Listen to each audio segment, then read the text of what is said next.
"You're just a burden on our shoulders," my daughter Alice exclaimed on my birthday when I asked for help. That night, I was kicked out of the house where I had lived for years, supporting them with everything I had. So I froze their access to all my credit cards, canceled their first-class tickets to Hawaii, and then I did what they thought I was incapable of doing. But that was only the beginning of my plan. Then I did something that even I didn't expect myself to do. Before we continue, please subscribe to the channel and let us know where you are listening in the comments. The shopping list crumpled in my hand like forgotten promises. "Alice, could you drive me to the store? I need supplies for the barbecue tonight." The words hung in the bright Kalispell kitchen, morning sunlight streaming through cluttered counters, where coffee mugs sat, abandoned like our conversations. My daughter looked up from her phone, eyes cold as Montana winter. "Are you serious right now?" "It's just a quick trip. I invited Jim and Carol, maybe Dave." "Dad, no." She stood, chair scraping against tile. "I'm not your chauffeur. You're just a burden on our shoulders, you know that?" The words hit like a physical blow. 65 years old, and my own daughter spoke to me like I was some unwanted obligation. "Alice, it's my birthday. I just wanted to cook for friends." "Your birthday?" She laughed, sharp and bitter. "You think that makes you special? You think that changes anything?" Logan appeared in the doorway, arms crossed. "What's all the noise about?" "Dad wants me to drive him around like some taxi service," Alice spat. "Jesus, Ralph." Logan's voice carried that familiar contempt. "Can't you figure this out yourself? We're not running a charity here." My fingers tightened around the list. Beer, steaks, corn, charcoal. Simple things for a simple celebration. "I've never asked for much." "Haven't asked for much." Alice's voice climbed higher. "You live in our house, eat our food, use our utilities. Everything we do revolves around taking care of you." The kitchen fell silent except for the hum of the refrigerator. Our house. The kitchen was silent except for the humming of the refrigerator. Our home. The house I bought for them, where I gave them everything, asking for nothing but a place to live. "Fine." I grabbed my coat from the hook. "I'll manage." Alice slammed her palm on the counter. "Don't play the victim, Dad. We all know how this works." I walked out without another word, leaving the birthday card from my neighbor, Mrs. Peterson, unopened on the counter. The morning air bit at my cheeks as I pulled out my phone, fingers steady despite the tremor in my chest. "Yellow cab? Yes, I need a ride to Miller's Market." The taxi arrived within minutes, driver nodding politely as I settled into worn vinyl seats. Through the window, I watched their house shrink away, the white picket fence I'd painted last summer now looking like prison bars. "Special occasion?" the driver asked, glancing at my list. "Recent birthday barbecue." The words tasted hollow. As we pulled through downtown Kalispell, memories flooded back, unbidden. The day I'd signed the deed over to Alice and Logan, thinking I was securing their future. The college tuition I'd paid, the wedding I'd funded, the countless times I'd opened my wallet without hesitation. Every sacrifice had been willing, given with love. Miller's Market buzzed with Saturday morning shoppers. I selected each item carefully. Thick ribeye steaks, fresh corn still in husks, premium charcoal. The cashier, a young man with kind eyes, helped me bag everything. Having folks over? A few old friends. I paid cash, bills I'd withdrawn earlier this week. The taxi ride home passed in contemplative silence. The driver helped me carry bags to the front door, refusing my offer of a larger tip with a wave and a smile. Small kindnesses from strangers felt precious now. Inside, the house was eerily quiet. Alice and Logan had disappeared, probably to their room to complain about the inconvenience of my existence. I unpacked methodically, arranging steaks in the refrigerator, corn in a bowl, charcoal by the back door. The dining room table awaited decoration. I pulled out my good plates, the ones Maria and I had received as wedding gifts 40 years ago. Each piece placed with ceremony, as if setting a proper table could somehow restore dignity to this day. Through the window I could see the backyard grill standing ready. The metal surface gleamed in the afternoon sun, waiting for purpose. As I smoothed the tablecloth with careful hands, something hardened in my chest, a resolve I hadn't felt in years. The doorbell would ring soon. Jim and Carol would arrive with their easy laughter and genuine warmth. For a few hours, I'd remember what it felt like to be valued, to be welcome in my own space. I stood at the window, watching afternoon shadows lengthen across the yard, my fist clenched at my side. The grill waited. My friends would come, and after that, things would change. The doorbell's echo pulled me from my thoughts. I wiped my hands on a dish towel and opened the door to find Jim and Carol standing there with warm smiles and a bottle of wine. "Happy birthday, you old goat!" Jim clapped my shoulder while Carol kissed my cheek, her perfume a gentle reminder of better times. "Thought we'd never get here," Carol laughed. Traffic was murder coming through town. Dave arrived moments later, carrying a six-pack and wearing his signature flannel shirt. "Ready to burn some meat, Ralph?" We moved to the backyard, where Montana's big sky stretched endlessly above us. The grill fired up with a satisfying whoosh, flames dancing blue and orange.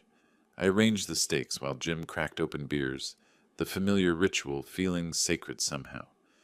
"Remember when we used to do this every weekend?" Dave settled into a lawn chair, legs stretched out. "Back when we thought we'd live forever." "Speak for yourself," Carol teased. "I'm still planning on it." Their laughter filled the air like music. This was what I'd wanted. Simple friendship, easy conversation, the comfort of being understood. The steaks sizzled, filling the yard with rich, smoky scent.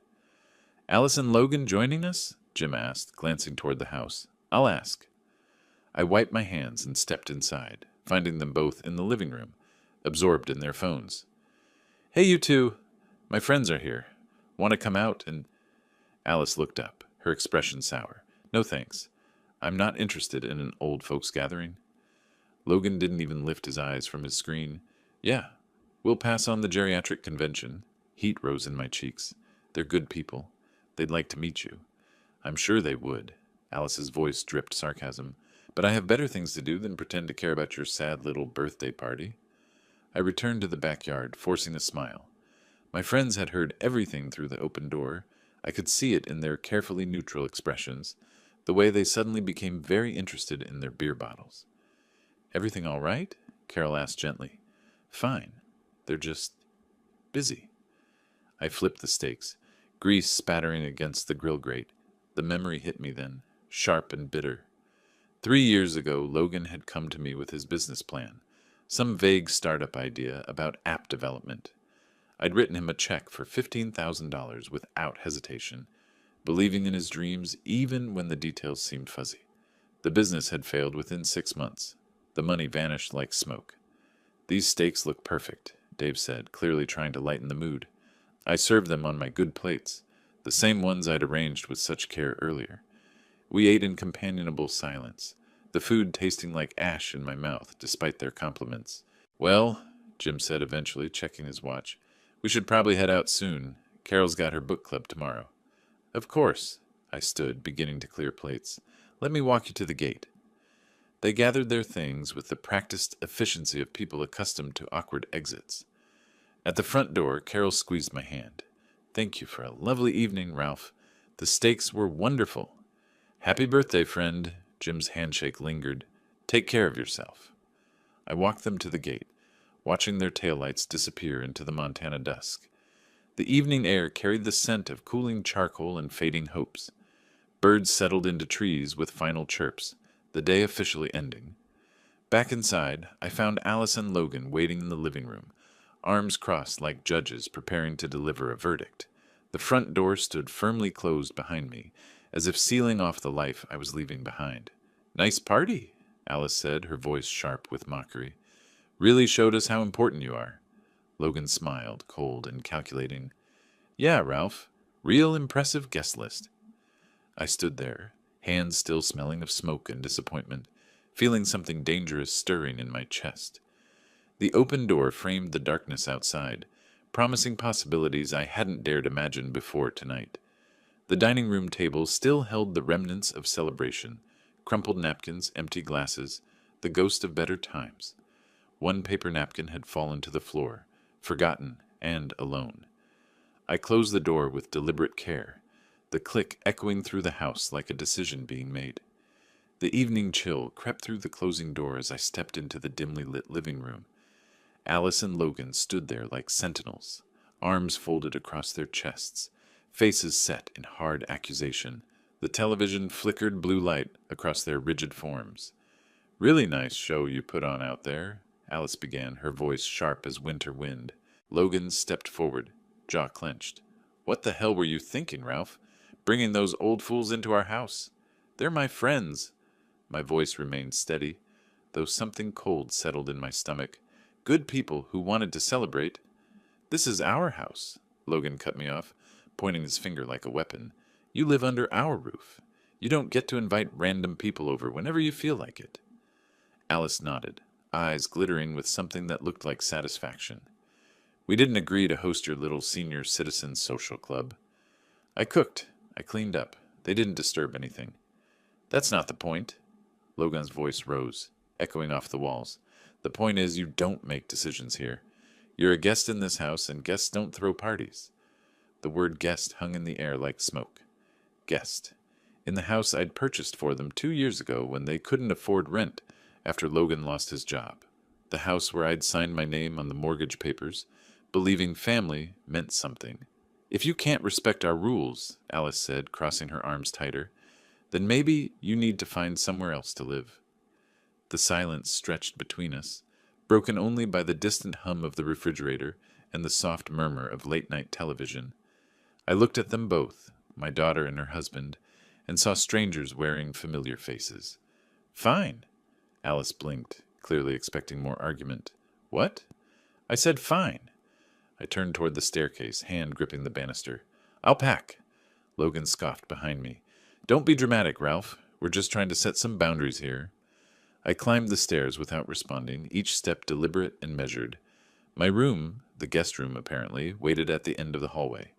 I pulled my old suitcase from the closet, the leather handle worn smooth by decades of business trips and family vacations. Clothes folded neatly into the case, toiletries gathered from the bathroom. The photograph of Maria and me from our last anniversary together, taken before the cancer took her.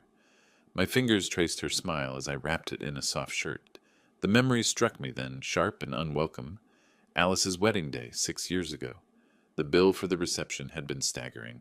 $28,000 for flowers, catering, photography. The works.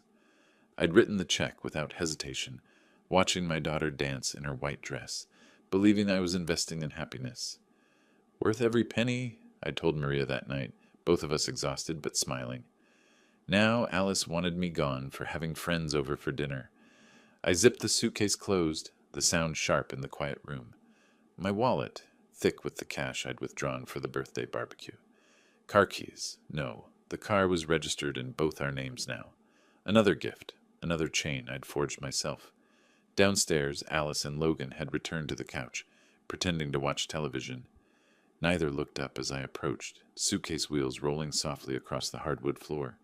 I set my house key on the coffee table with a gentle click. The metal caught the TV's blue glow for a moment before settling into shadow. "Ralph," Alice started, but I was already walking toward the door. "Where are you going?" Logan's voice carried a note of something that might have been uncertainty. I opened the front door, cool night air rushing in to fill the space between us. "Out!" The door closed behind me with the same deliberate care I'd used before. But this time I was on the other side of it, suitcase in hand, standing on the porch of a house that was no longer my home. The street stretched away into darkness, streetlights casting pools of yellow on empty pavement. Somewhere in the distance, a dog barked once and fell silent. I took my first step away from the house, wheels of my suitcase beginning their rhythmic rumble against the concrete. The night air tasted of freedom and uncertainty in equal measure. My footsteps echoed against the quiet pavement as the house disappeared behind me, swallowed by darkness and distance. The suitcase bumped over sidewalk cracks, each jolt traveling up through the handle into my arm like a reminder of what I'd left behind. Kalispell at night was different than during the day, softer somehow, more forgiving. Streetlights created islands of warmth in the cool Montana air, and my breath formed small clouds that disappeared into the darkness. The familiar weight of my wallet pressed against my chest, containing enough cash to last several weeks if I was careful. As I walked, memories bubbled up unbidden. Alice at 18, sobbing in my kitchen after her first heartbreak. I'd held her while she cried, promising that things would get better, that she deserved someone who would treat her with respect. The irony wasn't lost on me now. The sidewalk stretched ahead, leading toward the commercial district where I knew there was a modest motel. My legs, unused to such sustained walking, already ached with the effort, but something about the physical discomfort felt cleansing, each step a small act of rebellion against years of quiet submission. A car passed, headlights briefly illuminating my path before disappearing around a corner. The driver probably wondered about the old man walking alone with a suitcase, but I felt no shame. If anything, I felt more purposeful than I had in months. I passed the elementary school where Alice had attended kindergarten, its playground equipment casting strange shadows in the moonlight. I remembered picking her up here, her small hand in mine as she chattered about her day. When had that bright, loving child become the cold woman who'd ordered me from my own home? The memory of her mother's funeral hit me like a physical blow. Alice, devastated and lost, leaning against me as dirt fell on Maria's casket. I'd promised to take care of her, to make sure she never felt alone or abandoned. For 2 years after Maria's death, I'd been Alice's anchor, helping her navigate grief, supporting her through therapy, being present whenever she needed me. And this was how it ended, with house keys on a coffee table and a suitcase rolling down an empty street. The neon sign of the Pine Lodge Motel buzzed softly in the distance, its red letters spelling out vacancy like a welcome. My pace quickened slightly, though whether from eagerness or exhaustion I couldn't tell. The night clerk, a young woman with tired eyes and a genuine smile, checked me in without judgment. Room 12. Quiet spot in the back. The key was old-fashioned metal, heavy in my palm. Real keys for real doors. Something solid and honest about that. Room 12 smelled of pine cleaner and faded cigarette smoke. A single bed with a floral comforter. A small table with 2 chairs. A bathroom barely large enough to turn around in. It wasn't much, but it was mine for the night. I unpacked methodically, hanging shirts in the narrow closet, arranging toiletries on the bathroom counter. The photograph of Maria went on the nightstand, her smile keeping me company in the strange room. When everything was organized, I lay on the bed, fully clothed, hands folded behind my head, staring at the ceiling. Water stains formed abstract patterns above me, and somewhere in the walls, pipes gurgled quietly. Under the vast Montana sky, dotted with stars like forgotten hopes, I pieced together the years of quiet giving, now fueling this quiet fire within. Alice's college tuition, $43,000. Logan's car when he lost his sales job, $18,000. The down payment on their first apartment, $12,000. Wedding costs, emergency loans, Christmas gifts, birthday checks. How much had I given over the years? How much of myself had I poured into their lives, believing that love was measured in dollars and sacrifice? My breathing steadied as something crystallized in my chest. Not anger. Anger was too hot, too unfocused. This was something cooler, more deliberate. A quiet certainty that I was done being treated like a burden by people who'd built their lives on my generosity. The ceiling stared back at me, offering no answers but somehow confirming what I already knew. Tomorrow would be different. Tomorrow I would stop being the man who gave everything and asked for nothing. Tomorrow I would start being the man who understood his own worth. Morning light filtered through the thin motel curtains, like a gentle awakening, painting golden stripes across the faded carpet. I stretched in the narrow bed, surprised by how well I'd slept, better than I had in months, despite the unfamiliar surroundings. Something had shifted overnight, as if leaving that house had lifted a weight I'd grown so accustomed to carrying that I'd forgotten what freedom felt like. I dressed quickly, hands steady as I buttoned my shirt. The mirror above the dresser reflected a man who looked different than the one who'd checked in last night. Same face, same graying hair, but something in the eyes had changed.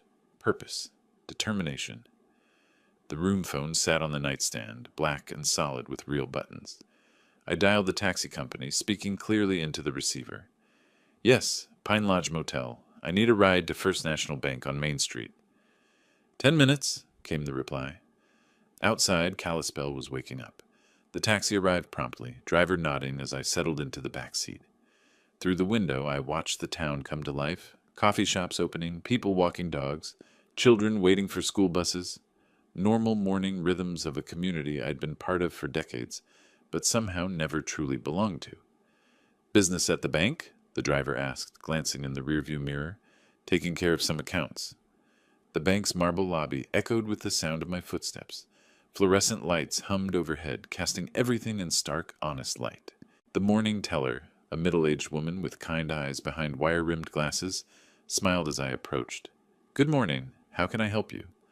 "I need to block access to my credit cards for specific authorized users." She paused, fingers hovering over her keyboard. "Are the cards lost or stolen?" "No. I want to remove access permissions for two people, my daughter Alice King and her husband Logan King." Her eyebrows rose slightly. "Sir, that's quite unusual. Are you certain about this? Family financial disputes can be complicated." "I'm certain." My voice carried no hesitation. "They no longer have my permission to use my accounts." The teller nodded slowly, professional discretion taking over. "I'll need to see identification and verify your account details." Papers shuffled across the counter. Forms to sign, authorizations to revoke, signatures to witness. Each pen stroke felt like another chain breaking. As buildings blurred past during my cab ride here, a sense of liberation had washed over me, sharper than the sunlight piercing the glass, marking the end of endless concessions. The memory surfaced as I signed the final document. Just 2 months ago, Alice had called in tears about wanting to renovate their kitchen. The estimate was $12,000. I'd transferred the money that same day, no questions asked, believing that investing in their home was investing in our family's future. Their kitchen, their home, their future. Not ours. Never ours. "The changes will take effect immediately," the teller explained, sliding the paperwork into a folder. "All cards linked to your accounts will require your direct authorization for any future use." "Perfect." I walked back outside, the morning air crisp and full of possibility. Another taxi waited at the curb. I'd called ahead, planning each step with newfound clarity. The driver held the door open, and I settled into the familiar vinyl seat. "Back to Pine Lodge?" "Yes." As the bank receded in the rear window, I felt something I hadn't experienced in years, the satisfaction of making a decision purely for myself. No consultation, no guilt, no second-guessing. Just clean, decisive action. The taxi pulled away from the curb, merging into the midday traffic. In my pocket, my phone began to vibrate. Once, twice, 3 times. I didn't need to look to know who was calling. The phone buzzed against my leg like an angry wasp as the taxi navigated through downtown traffic. I pulled it from my pocket, Alice's name flashing on the screen with each insistent ring. The driver glanced in the mirror but said nothing. Focusing on the road ahead, I swiped to answer. "What the hell did you do?" Alice's voice exploded through the speaker before I could say hello. "My card was just declined, at Nordstrom. Do you have any idea how embarrassing that was? Hello to you too, Alice. Don't you dare take that tone with me. I was buying heels for a work presentation, and the cashier had to cut up my card right there in front of everyone." The taxi hit a pothole, jostling me against the worn seat. Through the window, Kalispell's main street rolled past, the same shops where Alice had dragged me countless times, credit card in hand, purchasing things she claimed were necessities. "How does it feel?" I asked, voice steady as mountain stone. "How does what feel? Being humiliated by my own father? Being a burden? Being an embarrassment?" I let the words sink in. "Yesterday you told me I was just a burden on your shoulders. Today you're calling because you can't buy shoes with my money." Silence stretched across the connection. The taxi driver pretended not to listen, but I caught his eyes in the mirror. He'd heard enough family drama in his back seat to recognize the sound of relationships fracturing. "This is different," Alice's voice returned, higher now, edged with something that might have been panic. "You can't just cut us off. We have expenses, obligations." So did I, for 20 years. The memory flashed. Alice at 25, calling from a boutique in Seattle where she'd found the perfect dress for some charity gala. $300 for a single evening. I'd given her my card number over the phone without hesitation, believing that her happiness was worth any price. "Dad, you're being ridiculous. This isn't how family works. You're right." I watched a mother pushing a stroller past a bus stop, her toddler pointing excitedly at a passing dog. Simple joy, uncomplicated by manipulation or guilt. Family doesn't work by calling each other burdens. Family doesn't work by kicking people out of their homes for having friends over. We didn't kick you out. You chose to leave. After you told me to find somewhere else to live. Her voice cracked slightly. That's not... We were just frustrated. You can't. I can? The words felt foreign in my mouth. When was the last time I'd said them to her? I can make my own decisions about my own money. Seems like a burden you'll have to carry now. I ended the call with a soft touch, the phone falling silent in my palm. The taxi continued its steady progress through town, passing the library where I'd taken Alice for story time 30 years ago, the park where she'd learned to ride a bicycle with my hand on her back for balance. As her voice faded into static, the road stretched ahead like a path to newfound boundaries, each bump echoing the finality of my words. Everything all right back there? The driver asked, getting better by the minute. The Pine Lodge Motel sign came into view, its neon letters bright against the Montana sky. But as we approached, I noticed a figure standing near the entrance, tall, broad-shouldered, arms crossed in a posture I recognized all too well. The taxi slowed, and my phone remained mercifully quiet in my hand. Someone was waiting for me. The taxi slowed to a stop in the gravel parking lot, afternoon shadows stretching long across the asphalt. Through the windshield, I could see him clearly now, Logan pacing back and forth under the flickering Pine Lodge sign like a caged animal. His shoulders were tense, hands clenched at his sides, and even from a distance I could see the anger radiating from every line of his body. "That'll be $12.50, the driver said, but his eyes were fixed on Logan's agitated figure. I handed him $15, pocketing the keycard. "Keep the change." As I stepped out of the taxi, Logan spotted me immediately. He strode across the lot with quick, aggressive steps, his face flushed red with fury. "Ralph, what the hell do you think you're playing at?" I closed the car door calmly, facing him as he approached. The afternoon air carried the scent of dust and distant pine trees, a peaceful contrast to the storm brewing in his eyes. "Logan, what brings you here?" "Don't act stupid with me." He was close enough now that I could see the veins bulging in his neck. "Alice's card got declined. Our airline confirmation just got canceled. You think you can just..." "I think I can make decisions about my own money." My voice stayed level, though my heart was picking up speed. Revolutionary concept, I know. Logan's hands rolled into fists, sleeves bunching like coiled springs. In that charged pause, as gravel crunched underfoot, memories surfaced of the loans I extended without question, like the time Logan's business partner embezzled $30,000, leaving him bankrupt and desperate. I'd written the check the same day he called, no questions asked, believing family meant covering each other's mistakes.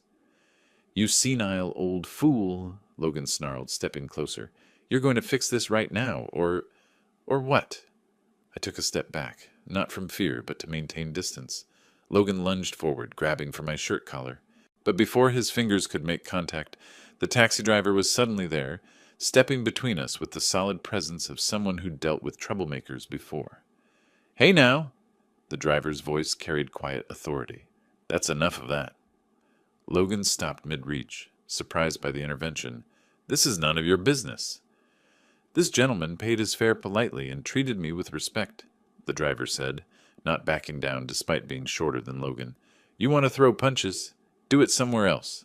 I won't stand by and watch you attack a decent man." The confrontation balanced on a knife's edge. Logan's face cycled through anger, confusion, and something that might have been shame. 3 strangers in a motel parking lot, 2 of them protecting each other from the third. "This isn't over, Ralph," Logan spat, but he was already backing away. "Not by a long shot."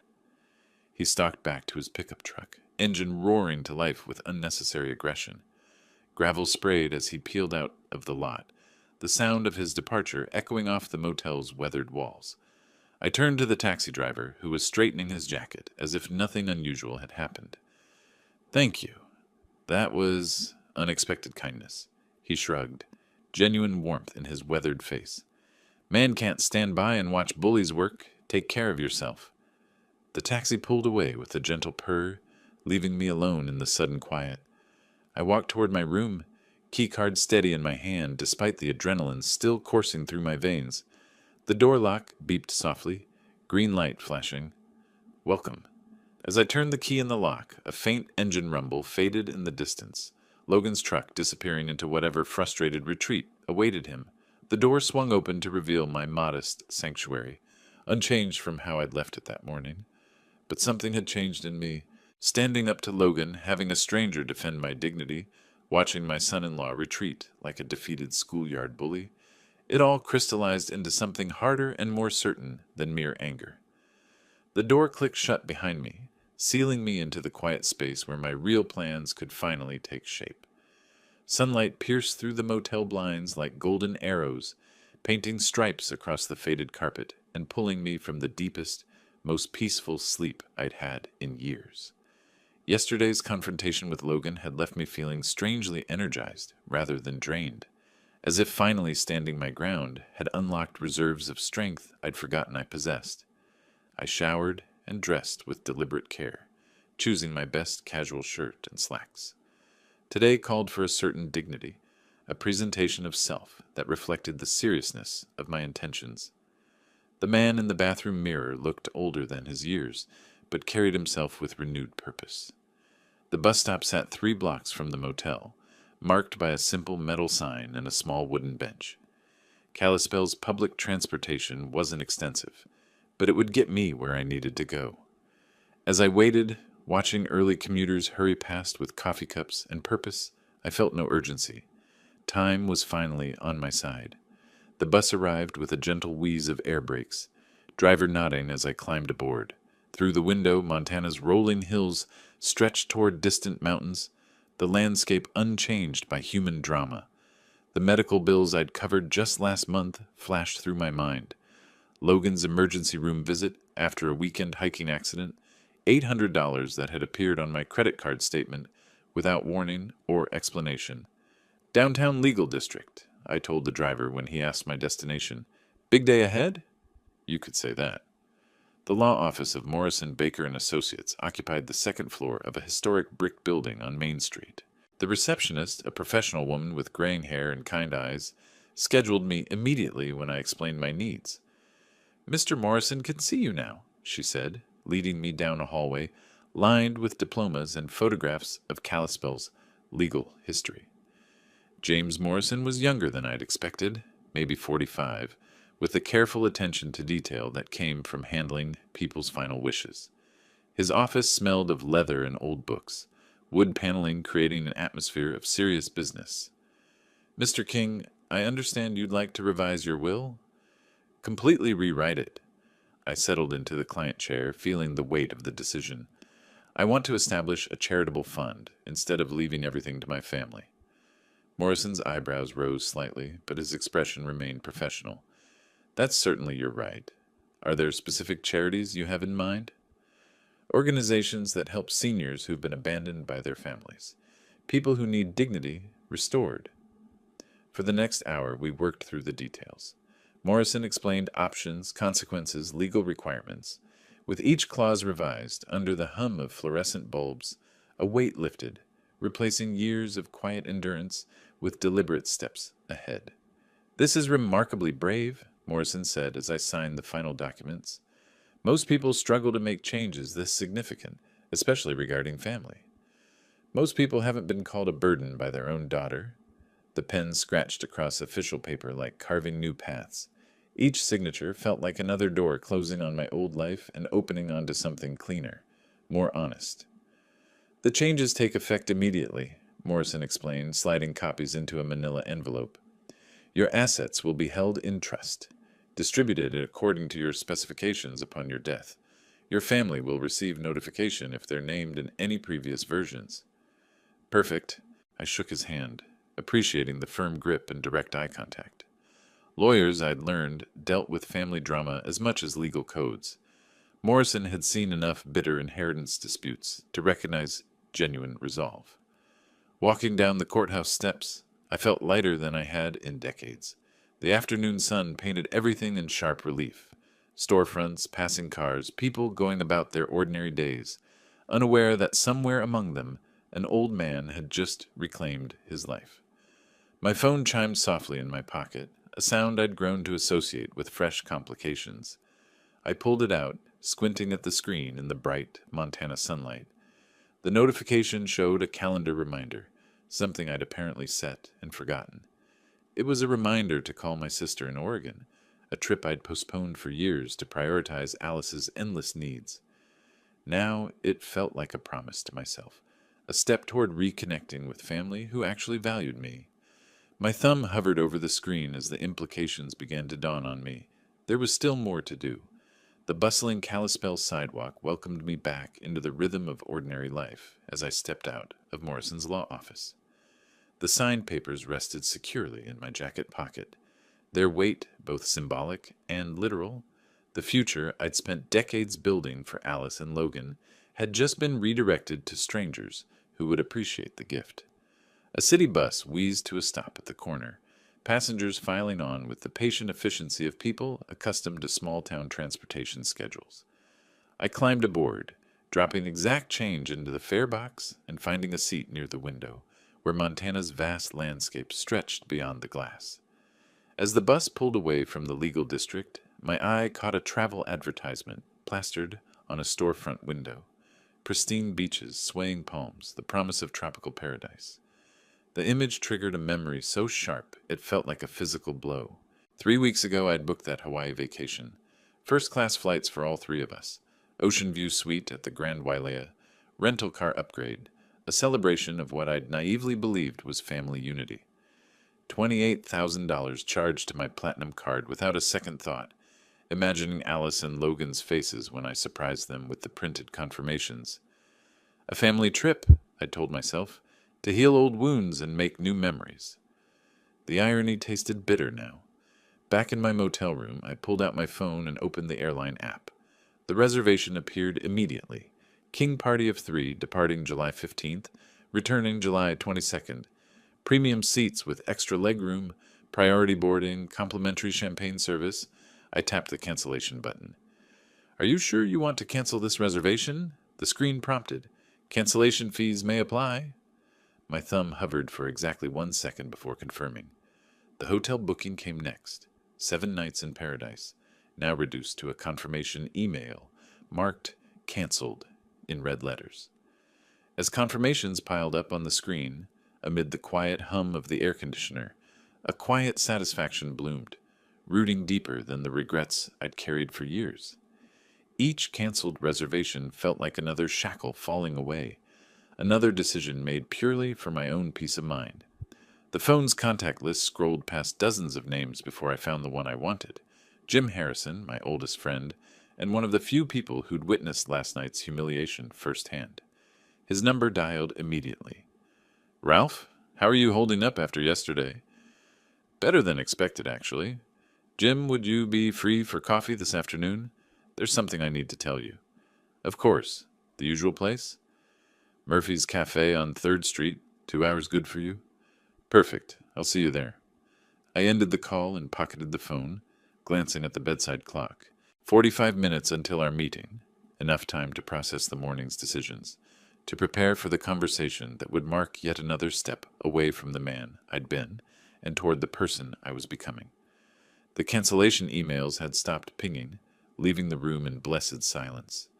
Outside, Kalispell continued its unhurried pace, unaware that somewhere in room 12 of the Pine Lodge Motel, a man was systematically dismantling every bridge he'd built to ungrateful children. I straightened my collar and checked my reflection in the bathroom mirror. The face looking back still belonged to Ralph King, but the eyes held something new, a clarity that came from finally understanding the difference between love and enabling, between family loyalty and self-respect. The clock showed 1:30. Time to go meet the only person from yesterday's gathering who'd actually seemed happy to see me. The brass handle of Murphy's Cafe felt solid and welcoming as I pushed open the door, afternoon sunlight giving way to the warm amber glow of Edison bulbs and exposed brick walls. The aroma of fresh ground coffee beans and baking pastries wrapped around me like an old friend's embrace, a stark contrast to the sterile efficiency of the law office and the lonely quiet of my motel room. Jim was already there, rising from a corner table with the same genuine smile that had made him such good company at yesterday's disaster of a birthday party. His handshake was firm, his eyes carrying the kind of concern that came from decades of friendship.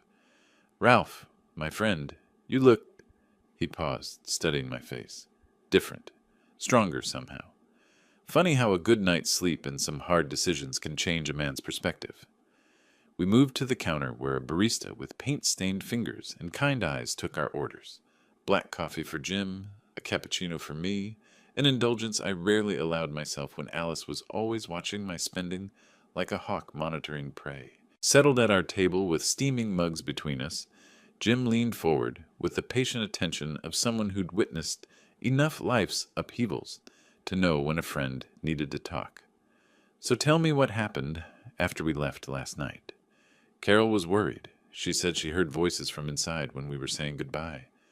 The words tumbled out like coffee beans from a broken bag. I described the confrontation in the living room, Alice's cold dismissal of our guests, Logan's assertion of dominance over their house. Jim's expression darkened as I recounted the key left on the coffee table, the suitcase rolling down dark streets, the strange peace I'd found in that narrow motel bed. "They actually threw you out?" Jim's voice carried disbelief. "On your birthday? After calling me a burden, yes." "Jesus, Ralph. I knew they seemed distant lately, but that's—" He shook his head. "That's unconscionable." I continued with the morning's events. The blocked credit cards, Alice's furious phone call, Logan's attempted intimidation in the parking lot. As steam curled from the cup, his words echoed my inner shift, transforming the sting of loss into a badge of reclaimed strength amid the afternoon light. And then this morning, I rewrote my will. Everything goes to charity now. Jim's coffee cup stopped halfway to his lips. "Everything?" "A foundation for seniors who've been abandoned by their families. People who understand what it means to have their love weaponized against them." The silence stretched between us, broken only by the gentle clatter of dishes and the low murmur of other conversations. Jim set down his cup with deliberate care, studying my face as if seeing me clearly for the first time. "You know what, Ralph? Good for you." His voice carried a conviction that surprised us both. "I've watched Alice and Logan treat you like a walking ATM for years. We all have, but none of us knew how to say anything without overstepping. You saw it too?" "Of course we saw it. Last night at dinner, the way she rolled her eyes when you were talking about your garden. The way Logan kept checking his phone like he had somewhere better to be. At your own birthday party, for God's sake." The memory surfaced. Alice's bored expression as I'd described the tomatoes I'd been nurturing. Logan's dismissive snort when I'd mentioned hoping to visit my sister in Oregon next month. Details I'd noticed but dismissed, filing them away under the category of family dynamics, rather than recognizing them as symptoms of a deeper disrespect. "I keep wondering when it started," I said, "when I stopped being their father and became their financial resource." "Probably gradual. People don't wake up one morning and decide to be cruel. They slide into it one small compromise at a time." Jim reached across the table, his weathered hand briefly covering mine. "But you stopped the slide. That takes guts." My phone began to ring, the sound cutting through our conversation like a fire alarm. Alice's name flashed on the screen, her photo, a smiling image from last Christmas that now seemed like evidence from a crime scene. Jim glanced at the phone, then back at my face. "You gonna answer that?" I stared at the screen, watching it pulse with each ring, knowing that whatever Alice had to say would only confirm the rightness of every decision I'd made since walking out of that house. The cafe continued its gentle rhythm around us, unaware that at table 7, a man was choosing between his past and his future with each unanswered ring. The phone's insistent ring sliced through our conversation like a blade through silk, Alice's name pulsing urgently on the screen as conversations around us momentarily quieted. Jim raised his eyebrows, waiting to see what I would do. I swiped to answer and deliberately switched to speaker mode, setting the phone on the wooden table between our coffee cups. "Dad, have you completely lost your mind?" Alice's voice exploded from the tiny speaker, drawing stares from nearby tables. "Logan told me about your little tantrum at that sleazy motel." "Good afternoon to you too, Alice. Don't you dare take that tone with me. I just got emails, cancellation notices for our Hawaii trip, $28,000 down the drain because you're having some kind of senior moment. Jim's eyes widened as Alice's fury filled the small cafe. Other patrons had stopped pretending not to listen, their conversations dying as this family drama played out in real time. The trip was canceled because the person paying for it decided he didn't want to vacation with people who call him a burden. This is insane. You can't just... Logan thinks we should have you committed, declared mentally incompetent. You're clearly not thinking straight. As her voice echoed off the walls, drawing stares from nearby tables, a wave of validation surged through me, sharper than the steam rising from forgotten mugs. The memory flashed, last year's family cruise to Alaska, another surprise I'd funded while Alice spent the entire week complaining about the food, the weather, the excursions I'd carefully planned. Actually, Alice, I'm thinking more clearly than I have in years. You're destroying our family. How are we supposed to explain this to people? How are we supposed to pay for... You're supposed to pay for things the same way every other adult does, with your own money, from your own job, using your own resources. The silence from the speaker lasted exactly 3 seconds before Alice's voice returned, higher and more desperate. You can't do this. We have obligations. Logan's business is not my problem. Your shopping habits are not my problem. Your inability to live within your means is not my problem. Each word came out calm and measured, carrying the weight of years of suppressed frustration. I'm done being your personal bank account. Dad, please. You're scaring me. This isn't like you. You're right. The old me would have apologized by now, would have transferred money to fix whatever crisis you've manufactured, would have begged forgiveness for having the audacity to expect basic respect from my own daughter. Jim reached across the table, squeezing my free hand in encouragement. But that man is gone, Alice. The man who raised you, who sacrificed everything for your happiness, who believed family meant something. You killed him the night you threw him out of his own house. What you're talking to now is what's left, and what's left has decided he's done. You're my father. You can't just abandon it. Watch me. I ended the call with a gentle tap, Alice's protests cutting off mid-sentence. The cafe fell into complete silence for a heartbeat before something unexpected happened. Someone started clapping. It began with the elderly woman at the corner table, her weathered hands coming together in slow, deliberate applause. Then the businessman near the window joined in, the young mother with the stroller, the college student with his laptop. Within seconds, the entire cafe was applauding, not mockingly, but with genuine support, as if they'd all witnessed something rare and necessary. Some customers nodded knowingly. Others smiled with the recognition that comes from their own experiences with ungrateful family members. Well done, Jim said quietly, his own hands joining the applause. Beautifully done.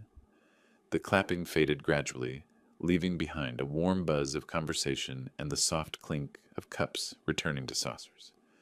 I picked up my cappuccino, surprised to find my hands completely steady, despite the adrenaline still coursing through my veins.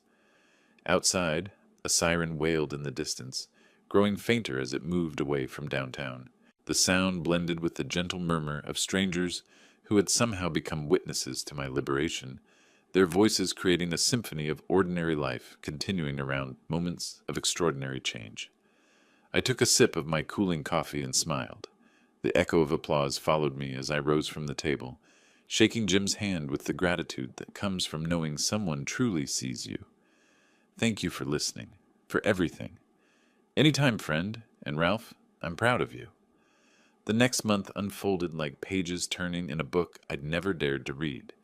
Within a week, I'd contacted Sarah Mitchell, Kalispell's most respected realtor, a woman whose confidence and no-nonsense approach reminded me of the person I was becoming. I want something that's completely mine, I told her as we drove through tree-lined neighborhoods, something with space to breathe. The house she showed me on Hillside Drive was perfect, a modest ranch with wide windows overlooking the Swan Mountains, a kitchen built for one person who actually enjoyed cooking, and a front porch that caught both sunrise and sunset. The previous owners had maintained it lovingly, leaving behind the scent of fresh paint and possibility.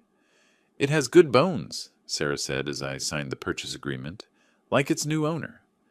Moving day came with the kind of crisp Montana morning that made everything seem possible. My possessions from the motel room fit into a single carload: clothes, toiletries, Maria's photograph, and the manila envelope containing my new will. Everything else, I was learning, had been unnecessary weight. With each mile under the vast sky, where pines whispered secrets of renewal, the chains of obligation dissolved, leaving space for breaths I'd long forgotten. I drove to Flathead Lake, hiked the trails I'd always promised myself I'd explore, discovered that solitude felt like freedom rather than loneliness. My phone buzzed occasionally with messages from Alice and Logan, apologies that felt calculated, pleas about mortgage payments and business expenses, accusations of cruelty wrapped in the language of family obligation.